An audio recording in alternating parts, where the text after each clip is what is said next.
What's up, everybody? I'm Sly The Movie Guy, and here's my movie review of The Lion King remake CGI animation. It's not live action. These animals didn't go through like training and stuff. They're just photorealistic CGI.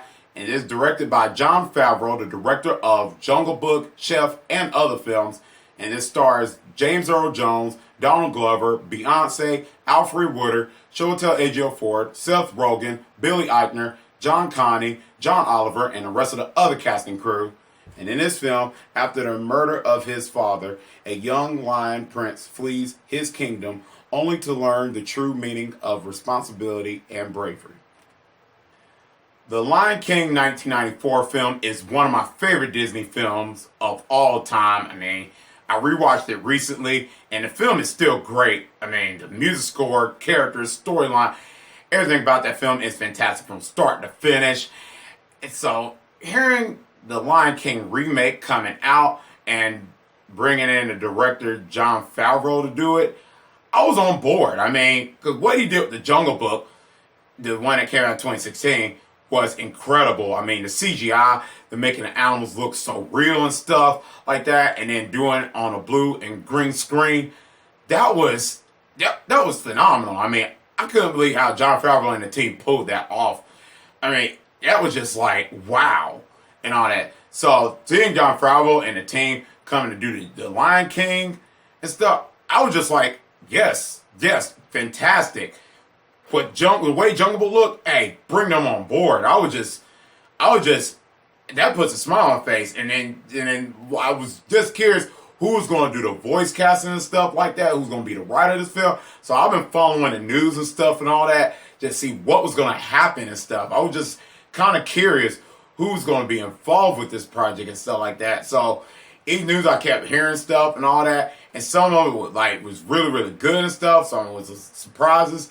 And then hearing D23, how people said the Circle of Life, how everything looks really, really good and stuff. I've been wanting to see it. It was not online until around Thanksgiving of last year. The teaser trailer dropped. I was like, oh my God, this looks really good. This looks good. And then seeing the official trailer that came out this year and stuff, it just looks real good. So everything about the Lion King, from like hearing the voice casting and stuff, everything just sounded really good, and it was just like, wow, I can't wait to see this movie.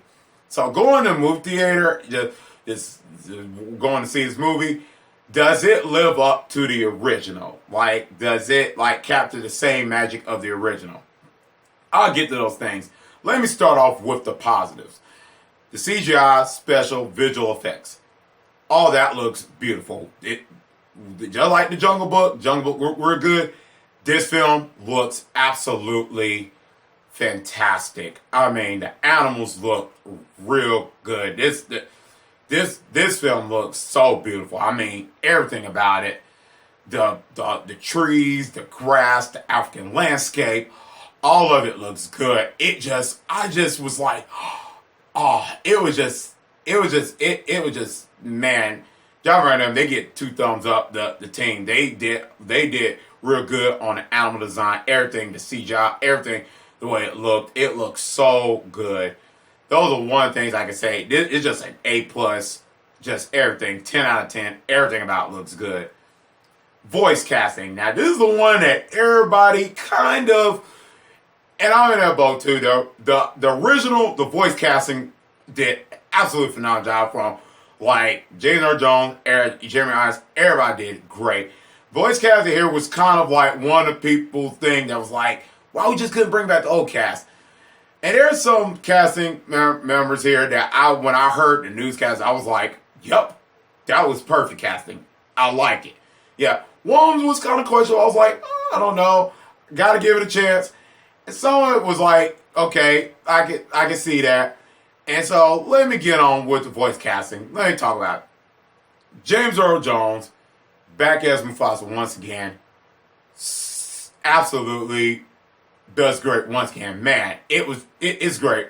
Just hearing James Earl Jones' voice as Mufasa was just like heaven. Like when bringing back casting, and I was thinking about Mufasa, I was like, I want to see James Earl Jones come back, but they pick somebody else. Okay, I accept it. But when they said James Earl Jones coming back, I was like, yes. And he does great once again. Man, it was just hearing that voice was just like heaven. Everything you see is in a delicate valley. As King Time is ruler, rises and falls like the sun. Oh, that voice is just so, it's gold. He is Mufasa. James Earl Jones is Mufasa. Man, it was real good.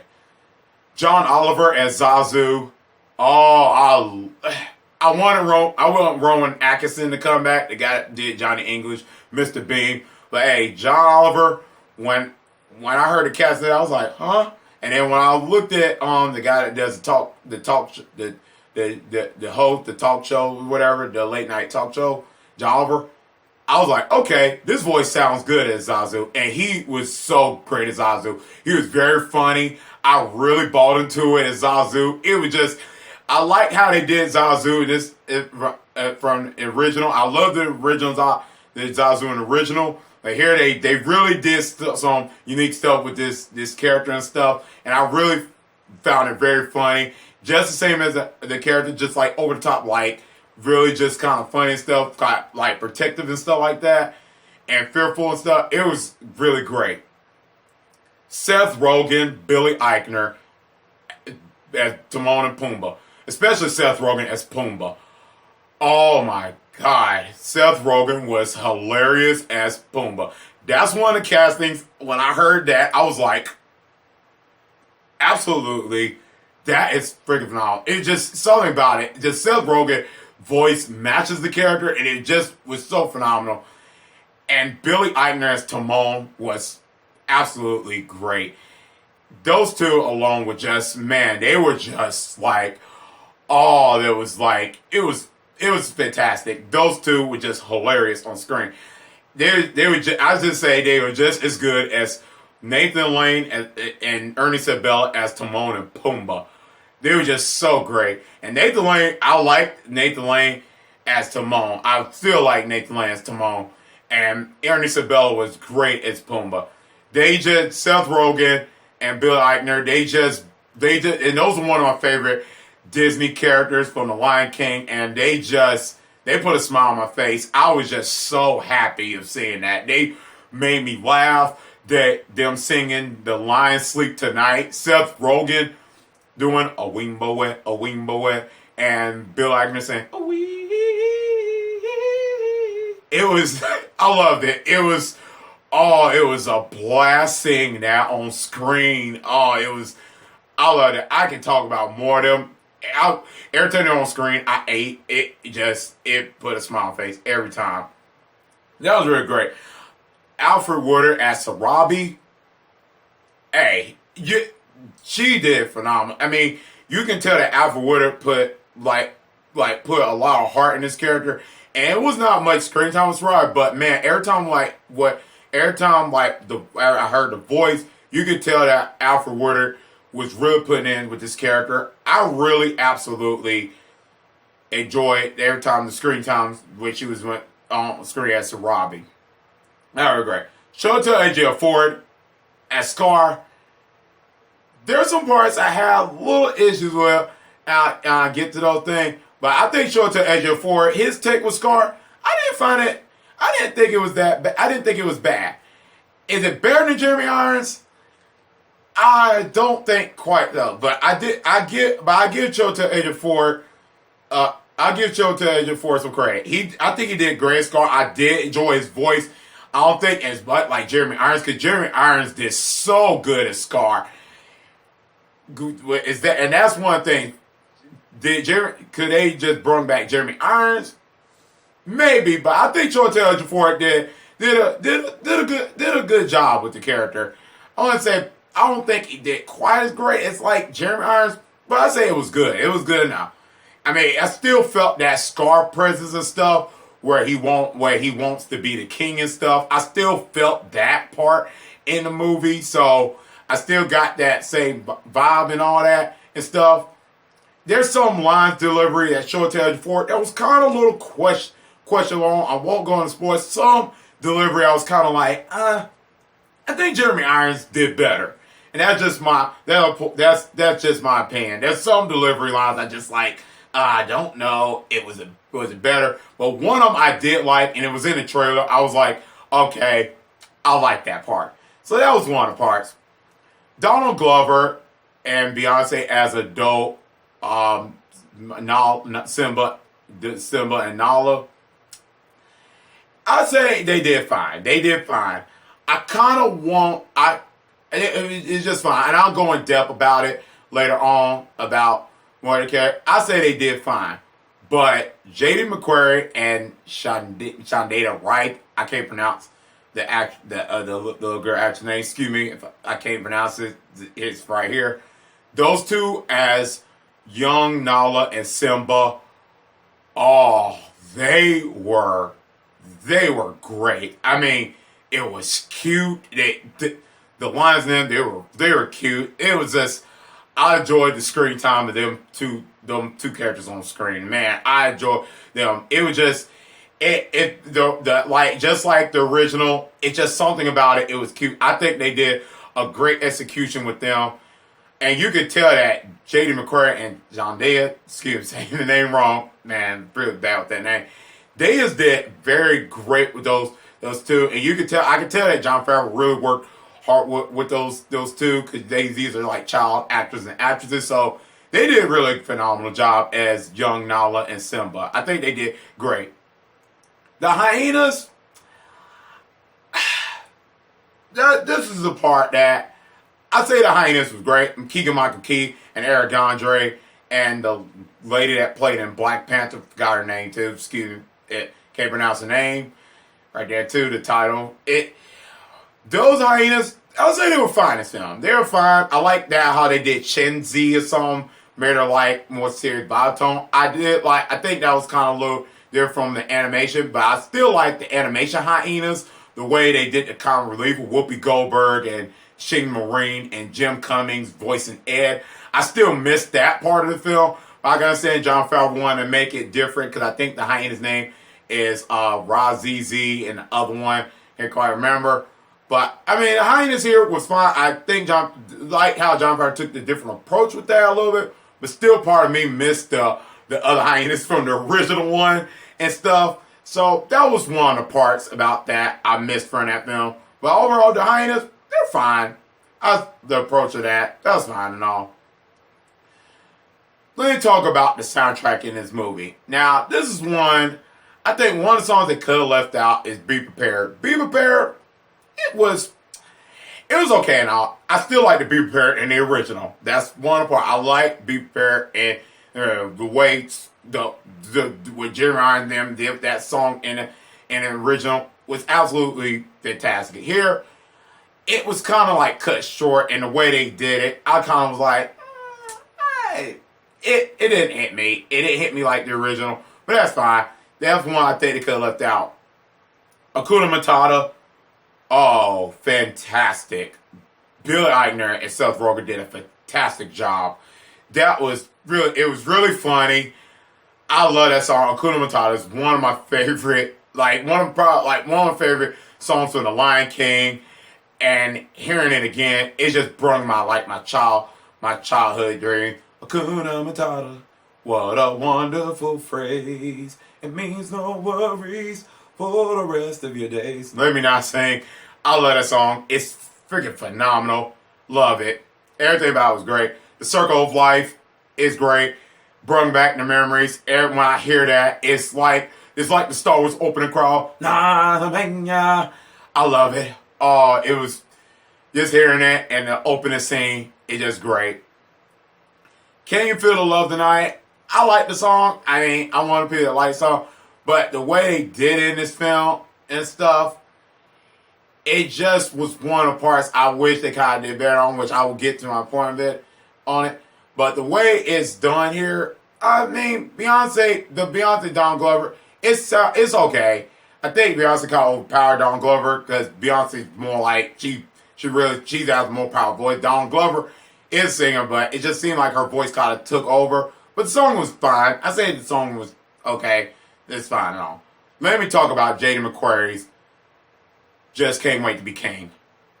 Absolutely fantastic. Man, Can't Wait to Be King was just so good. I loved it. Absolutely phenomenal. Then Beyonce's song, the new song, The Spirit Wearer, it's great and all. It was in the movie, which I won't go in depth with part of it, but it sounds great. Oh, that sounds good. Here's my problems with the movie. And this is this is one of the parts that let me down with that. I already mentioned about the Heinz part. My part with the film, and this is where Jon Favreau said he didn't want to have the animals having like expressions because it's not going to feel like you know what I'm saying, he wanted the animals to look really real. And that's the part I miss a little bit from like that from the animation. It seemed like it was hard for me to tell the emotions from the animals and stuff. And that was really the down part here. It's like some part when it's like emotional scenes, it didn't quite hit me like the original. And that's the one of the parts I was very disappointed about.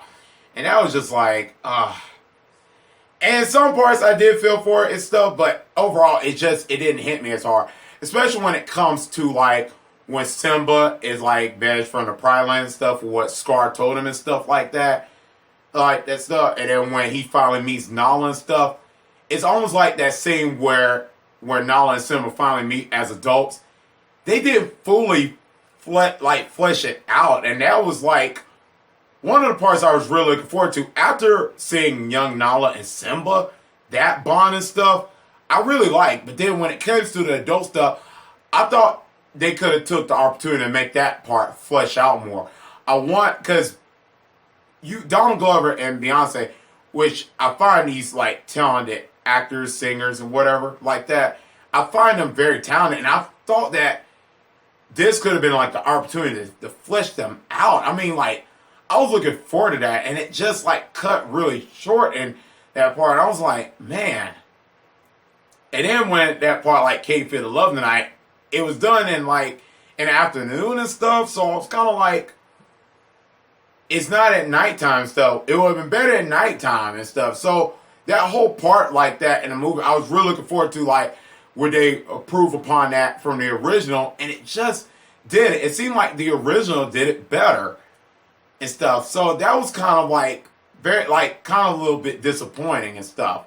Now there's some parts in here that kind of like was like there's some new parts in here and some old parts you see in here. But there's some parts I want to see a little bit new here than what I've seen from the original, because everything just about in this movie was completely like chop shop remake, which I still liked it for some part, but some parts I kind of want to see improve, like some backstories on why like some characters and stuff like that, like especially for Scar. I would love to see the backstories of Scar and stuff. That was done a lot than the original, but I just didn't kind of get that. And I can say the film was just fine. I enjoyed that it brought back my memory and stuff, but I wanted to see some new stuff here. But still some stuff in original, but some stuff here. And like I said, there's some stuff that had been done different that I was like kind of shocked, like, whoa, okay, I got that. But it's just I wanted to see like some stuff fleshed out. Because when you watch the cartoon is about an hour and 28 minutes. This movie is about an hour and 50 minutes. So I'm trying to figure out, and I said this before with the recent live action remakes, how they be able in the cartoons to pull off an hour and 26 minutes and stuff, pull all that stuff out, and then the live actions, they're not maintaining that. I'm just trying to figure that out. And that's just one of the parts I'm kind of like, with these remakes and stuff, I'm trying to figure out why they're not pulling this stuff off like the originals and stuff like that. And the expressions, like I said, with the characters and stuff, I wish they did like a better job on that. And I like Jon Favreau's directing films. Like I mentioned, like in other films he directed, Chef and the other films, and The Jungle Book, I like it. But I think Jon Favreau was kind of stuck into this boat on not trying to touch too much stuff, because Lion King is a well-beloved Disney film, and I could tell that it was probably hard for Jon Favreau to change so much stuff up, because anything he changed like from the original, people would be like, oh my god, what happened? But for me, I kind of would like to see something different. Because the Jungle Book, I love the Jungle Book dearly. I love the original Jungle Book. And I love the remake one. Even though there were some parts I had issues with. But I love the remake, what Jon Favreau did with the Jungle Book. Some stuff that he completely changed that was not in the original cartoon. I was actually satisfied with it. I enjoyed it.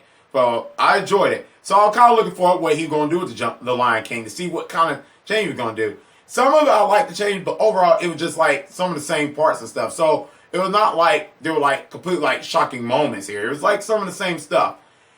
And one of the disappointing parts I wish they did, that was one of my favorite parts, is Rafiki, which I think Kani did a fantastic job as Rafiki, but it wasn't like the Rafiki I remember from the original, like where he says, "It means you're a baboon," and I'm not.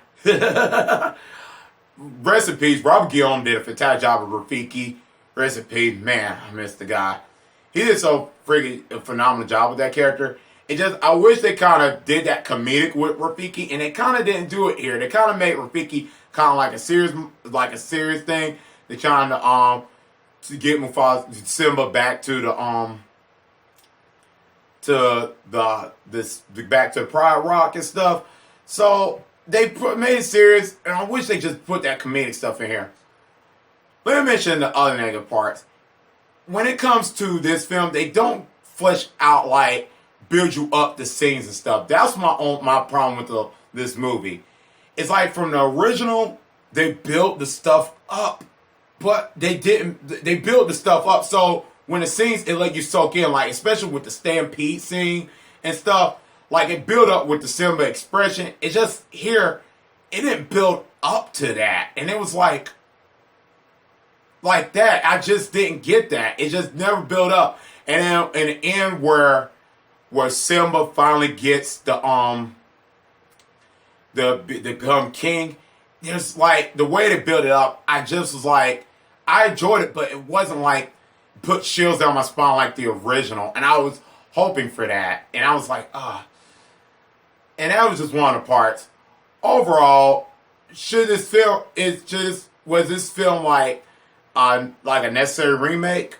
I'd say for the new generation, for the younger kids and stuff, they'll enjoy it. For people like, if you're from the 90s like me, a 90s kid, or like the people like that really grew up with the Lion King, I think you'll be probably like saying, okay, it's out there. But for the new generation, like I said, for the younger kids, they'll enjoy this film. They'll enjoy this film and stuff. But if you like me, 90s and the other people, you're gonna respect the classic. And I think the classic, if it was between these two films, I think I'll still go back to the 1994 Lion King. Because that still holds a place in my heart. There's something magical about it. This one, it's a fun film. It's not a bad film, per se. It's just some parts that could have been done a lot better, like the expression and stuff. And I'm just going to leave it as that. I think it could have been done. I think they could have did some different stuff. Jon Favreau could have done something totally different and stuff. Could have brought like chills and moments and stuff. But hey, I think the film's fine and stuff. I think it's fine. Do I recommend you checking it out? I say make up your mind if you're going to enjoy it. I think it still brings back the memories of the Lion King. And that's all I can say. I'm going to give this film a B-. Let me know in the comment section down below what you think about this film. Did you like it or not? Let me know. And like I said, go check this film out. Make up your mind and all that stuff. I think the film's fine. I don't think it's quite better than the original. But let me know in the comment section down below which Lion King version did you like. The original or the remake one. Let me know. And let me know which Jon Favreau Disney live-action remake you like. The Lion King or Jungle Book. Let me know. I think the Jungle Book is great. But hey, this ain't anybody's opinion. Let me know. And as always, if you like this video, click thumbs up. And if you're new to the channel, click subscribe and the bell button. Then I can see you next time on Sly the Movie Guy. Peace.